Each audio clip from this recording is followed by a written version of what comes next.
Looking at Vegas today, you see a sports paradise, a championship city with marquee events being commonplace. But what you don't know is that there was a time where Vegas was an afterthought, passed over by the world's largest sports leagues and biggest concert tours. So how did we get here? How did Vegas become the world's largest stadium, become a go-to destination for the world's largest entertainers, and how has this ruined the Vegas experience for many? Let's take it all the way back to the start, all the way back to the early 2000s.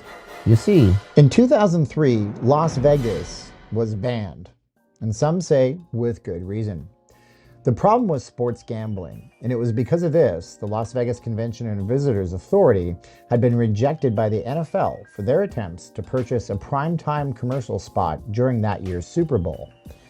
Now, the NFL was adamant. No ads from Vegas, a city synonymous with gambling, would ever air during their most sacred sporting event, the Super Bowl. And at the time, it was a clear sign to the city. Sports and gambling, they were just simply not to mix. At least not publicly, that is. But fast forward a few years and everything has changed. The question now is, how do we go from a strict ban to a city that's now embracing sports gambling so incredibly openly? So what caused this shift, and why do some say that it was this shift, this change to suddenly marketing Vegas as the world's biggest stadium, that's changed the city for the worse, turning it into a plastic fantastic Disney-fied destination out of budgetary reach of most mere mortals like you and me? So here's a question for you. Do you make more of a bigger profit selling a million things for $1 or one thing for $1 million? It was the casinos learning the answer to that riddle, which we'll get to in a minute, that's killed the Vegas experience for so many. And it's the twisted and strange tale that we will discuss next on this edition of Not Leaving Las Vegas. Hi everyone, my name is Steven, and this is a story of big money, health pandemics, and big dreams of some of the greediest and largest corporations on earth. Now, to understand this dramatic change, we need to go back in time and explore the history of sports betting in the United States. This is a businessman. His business is organized crime.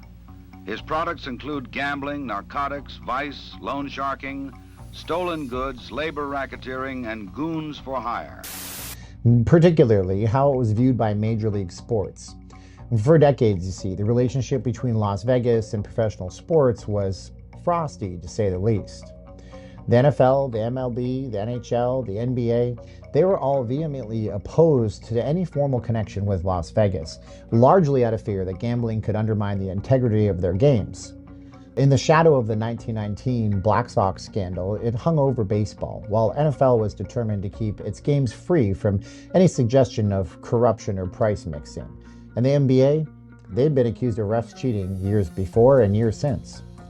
The fear was that allowing any association between sports and gambling could lead to a slippery slope where the outcomes of games could be influenced by betting interests. And this was a line that the leagues were just unwilling to cross, and they enforced this boundary strictly for a very long time. And this was the stance that kept Las Vegas out on the periphery, unable to openly engage with sports beyond hosting the occasional boxing match, minor league preseason event, or maybe an all-star game here and there. But as we know, these concerns, they didn't last forever. You see, it's interesting to note that these attitudes against wagering on sports, they're very America-centric. For example, Canadians have been betting on sports through government-run lotteries since 1984 with Sports Select, and in the UK, pretty much anything can be wagered on. Like, do you want to make a bet if it'll be a white Christmas in London? Yeah, there's legitimately a parlor somewhere who will take your action for that. But back here in America, the shift began in the early 2000s. And it was driven by several factors. One of the most significant was the gradual acceptance of gambling as a legitimate industry. And that's not just here in Vegas, but across the United States. There was the expansion of tribal casinos and the introduction of state lotteries teaming up with private betting operators that normalized gambling for many people in the United States.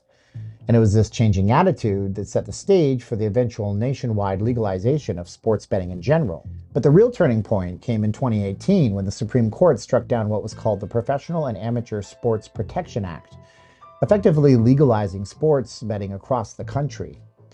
Now, this ruling didn't just open the floodgates, it created a tidal wave. Suddenly, what had once been confined to Vegas sportsbooks was now available everywhere, From New Jersey to Colorado, the major sports leagues, sensing the opportunity, quickly pivoted and jumped on this new reality. Suddenly, sponsorships, partnerships with betting companies, even in-stadium betting and wagering became commonplace. The fears of the past were quickly forgotten as the potential for new revenue streams took center stage.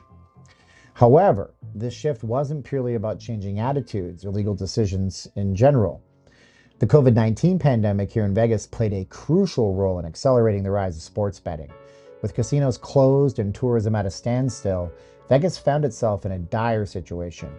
See, the lifeblood of the city, its casinos, they were suddenly cut off.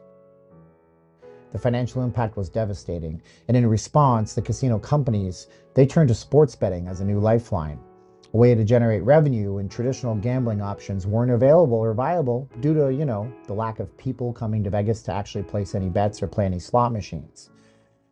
So the pandemic forced the hand of the casino industry, pushing them to innovate and adapt new ways to make money that they had never done before. Mobile betting apps became the norm, allowing people to place bets from the safety of their own homes or while walking around the casino floor. And as the restrictions lifted, the emphasis on sports betting remained strong. It wasn't just about recovery, now it was about creating a new, more resilient business model that could weather future storms altogether. The construction of Allegiant Stadium marked another significant milestone in Las Vegas's transformation into a sports and entertainment-centric city. The stadium, home to NFL's Las Vegas Raiders, wasn't just a new venue. It was a symbol to the city's commitment to becoming a major player in the world of sports. And while the opportunities the stadium brought, it also brought some challenges along with it. One of the most immediate impacts was the cost of entertainment in Vegas. The arrival of the Raiders, along with an influx of major events like the Super Bowl, the NFL Draft, this all led to a dramatic increase in prices across the board. The 65,000-seat arena, of course, would go on to host other events, which sell out in literally minutes in some cases, with the resale market for entertainers like Taylor Swift or The Weeknd lighting up costs like a Christmas tree. I mean, I'm not even joking. Taylor Swift tickets, they were selling for $20,000 at Allegiant Stadium. And this, all in all, just increases the price of coming to Vegas and doing anything in general. And I wonder if when Frank Sinatra sang Fly Me to the Moon, if he thought he was talking about ticket prices. I don't think he was, right? Hotel rooms, event tickets, even dining, everything became more expensive as the city capitalized on its new status as a sports and event destination. So what was once an affordable gateway for many to vacation has become increasingly out of reach year after year.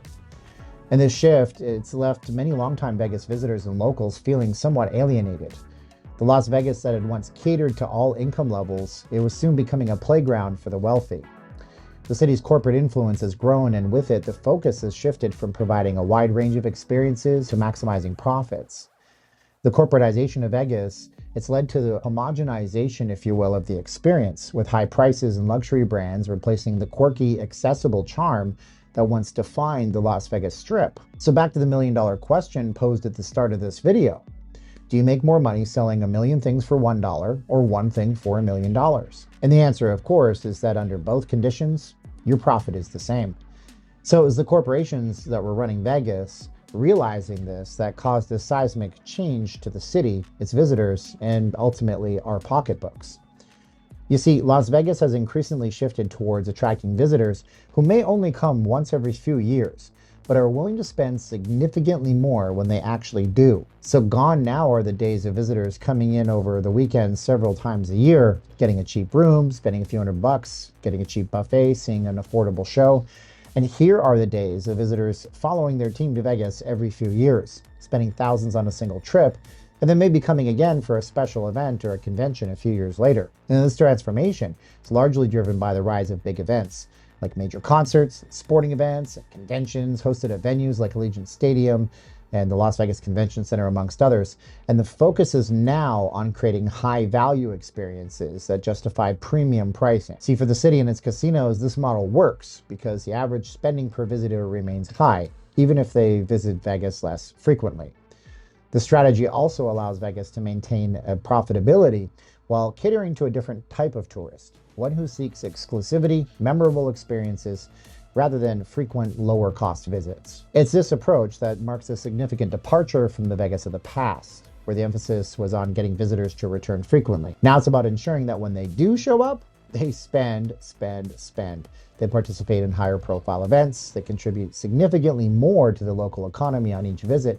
And as a result, Las Vegas has become a destination where frequency of visits matters less than the total expenditure during each visit, aligning with the city's broader shift towards luxury and exclusivity. So as we wrap up, the central question remains: has the rise of sports in Las Vegas hijacked the city's identity?